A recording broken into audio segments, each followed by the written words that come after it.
Boa tarde. O afastamento da economia de mercado é a possibilidade de aproximação com uma economia de esquerda, uma economia estatal dominante, deixou o mercado brasileiro em pandarecos esta semana.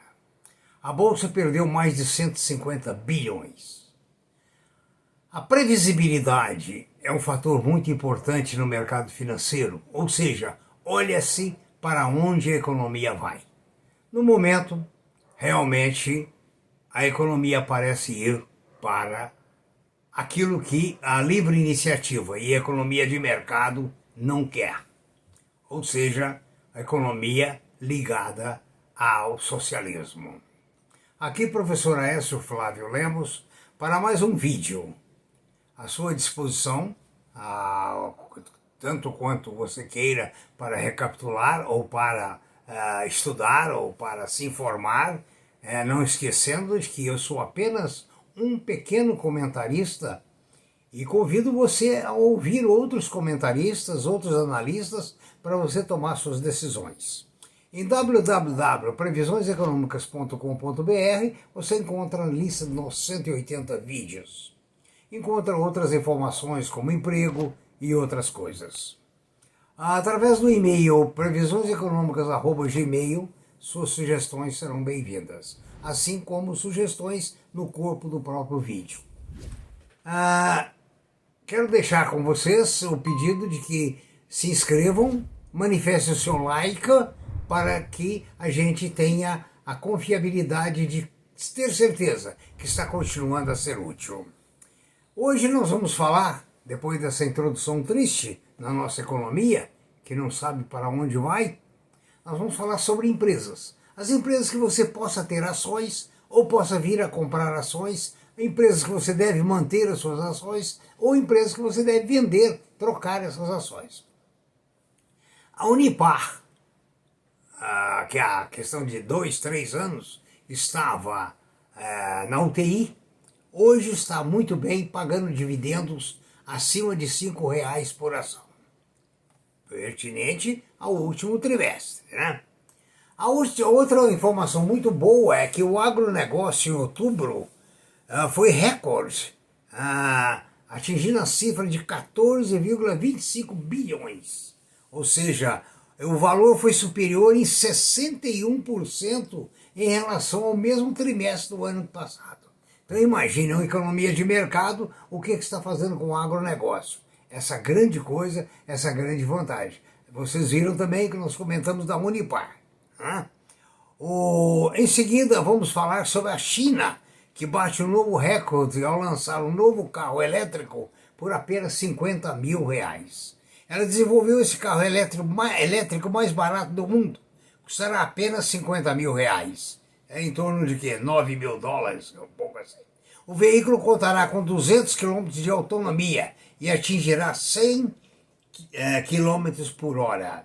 Terá 46 cavalos de potência. Então veja bem como que a China coloca nas mãos do seu povo veículos a preços acessíveis, né? No Brasil nós temos aí carros elétricos começando na casa de R$150 mil. Mas, afinal de contas, é a pátria amada, idolatrada do salve, salve quem puder. A Taesa teve uma certa baixa do seu lucro no último trimestre, menos 43%. A Taesa é uma das maiores transmissoras de energia do país e paga dividendos consideráveis. É considerada uma das vacas leiteiras, assim como hoje a Unipar, a Petrobras, por enquanto, a Vale do Rio Doce e outras empresas. O Banco do Brasil teve lucro recorde, ou seja, cresceu 62% o lucro no último trimestre, com base anual, aliás. Ou seja, o lucro líquido ajustado de 8,36 bilhões. Quem tem ações do Banco do Brasil pode, então, rir satisfeito. As aplicações do banco cresceram, principalmente na safra. Na safra aumentaram 37% em relação ao ano passado. A pessoa física aumentou 2,7%, que aliás é muito prudente, porque a inadimplência na pessoa física é muito alta. E na área de crédito aumentou-se 19%. O Banco do Brasil vai pagar bons dividendos, né? Parece que é 17 centavos de dividendo e juros sobre o capital próprio de 63 centavos. Então, aproximadamente, isso vai dar o quê? 80 centavos por ação, mais ou menos. Muito bom, né? A Eletrobras, por sua vez, teve um prejuízo de 88 milhões nesse terceiro trimestre.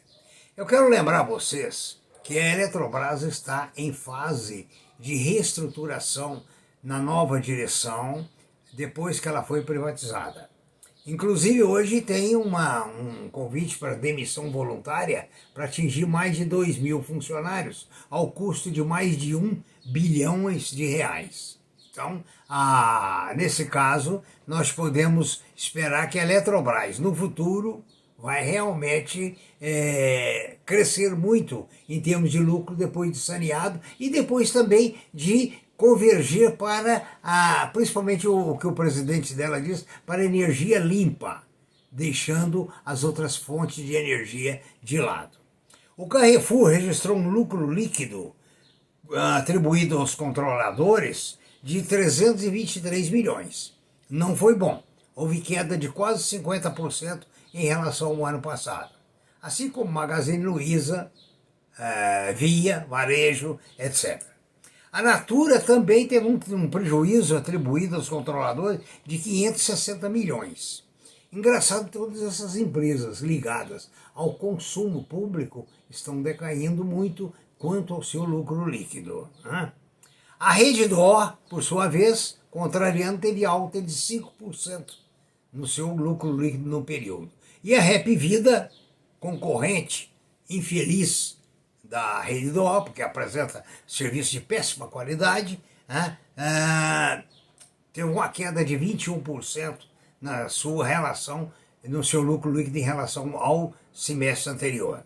A MRV, principalmente da Minha Casa Minha Vida, e tem nos Estados Unidos hoje a sua filial, teve uma queda de 99% no seu lucro líquido.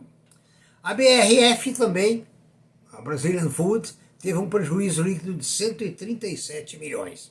Por outro lado, a Minerva, maior exportador de carne bovina da América do Sul, voltou a bater recorde no terceiro trimestre com lucro líquido de 141 milhões. A Equatorial Energia teve um crescimento de 12% com um lucro de 553 milhões. Boa empresa. A Ultrapar teve, por sua vez, um recuo anual de 80% no seu lucro líquido. Péssimo para os acionistas. A Porto teve um lucro recorrente de 272 milhões, com alta de 32%. A Sul América, lucro de 49 bilhões, mas com queda de 82 bilhões em relação ao mesmo trimestre do ano anterior. A Guararapes, dono da Marisa, teve uma queda de 56% na sua renda. E interessante que a Iochpe Maxion, produtora de tratores, teve também uma queda de 61% na sua renda líquida no último trimestre, atribuído principalmente ao aumento de custos. A Bradespar registrou um lucro líquido de 1 bilhão no terceiro trimestre desse ano e deverá pagar bons dividendos proximamente. A Prio, aquela companhia independente, nova, de exploração de petróleo, está batendo recorde de produção e tem sido uma opção, tanto a Prio como a 3R, nesse momento em que se bate tanto na Petrobras. Espero que tenha dado alguma luz à sua carteira, que você tenha muitos lucros, analise muito os seus negócios e muita prudência e muito caldo de galinha nesse momento de, não sei se transição, não sei como chamar no Brasil, porque não se sabe para onde que o barco está navegando. Heracles de Éfeso dizia, não há vento favorável para quem não sabe para onde vai. Então, a incógnita permanece. Boa sorte, todavia, bons negócios, todavia, e que Deus ilumine a nossa pátria, tão carente de homens íntegros, de homens heróis da política e homens cheios da ambição de encher os bolsos de bem governar e não de dinheiro. Obrigado, uma boa tarde, uma boa noite, um bom dia. Bom proveito.